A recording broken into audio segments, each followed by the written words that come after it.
सिंध वासियो अचो त 19 सितंबर याने सुभाणे ज़ोरदार आवाज़ बणिजूं। छो त सिंध सां वेल ऐं वेदन त 76 सालनि खां शुरू आहे। वसाइलनि ते कब्ज़ा जारी सारी आहिनि, पर हाणे ताज़ो हिकु ॿियो शिकंजो सिंध मथां लागू कयो वियो आहे। सभु पाकिस्तान जे नाले तां सिंधु दरिया मां 6 किनाल कढिया पिया वञनि। जेको ही वफ़ाक़ सिंध खे बर्बादु करणु चाहे थो, इहो अमल इंसानी, मज़हबी, नेशनली, इंटरनेशनली तौरु क़ानूनी ख़िलाफ़ वर्ज़ी आहे। छो त सिंधु दरिया का नदी या वहकिरो न आहे जंहिंमें पाणी वहे थो, पर हीउ दरिया कुदरत ऐं फितरत सां सलाहियल आहे। जॾहिं हज़रत इंसान जी ज़मीन ते आमद थी हुई, उन वक़्तु बि हीउ दरिया अल मेहरान जे नाले सां दुनिया जे ॻोल्हे ते मौजूदु हुयो।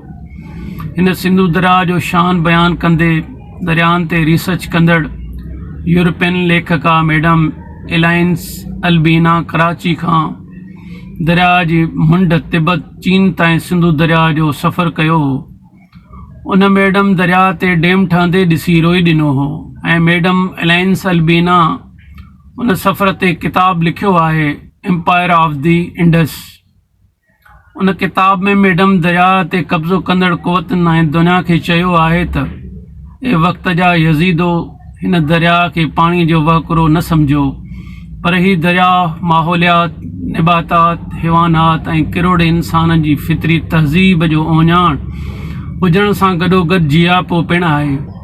इंतिहाई अफ़सोस जी ॻाल्हि आहे, हिकु गैर मुल्की स्कॉलर दरिया जे सुकण ते रोई पवे थी। ॿिए तरफ़ सिंध जे टैक्स ते पलिजंदड़ वफ़ाक़ ऐं उन जा ब्यूरोक्रेट्स सिंध मां 6 किनाल कढी रहिया आहिनि, जेका इंसानी, मज़हबी, फितरी ऐं बैनुल अक़वामी असूलनि जी खुलम खुला ख़िलाफ़ वर्ज़ी आहे।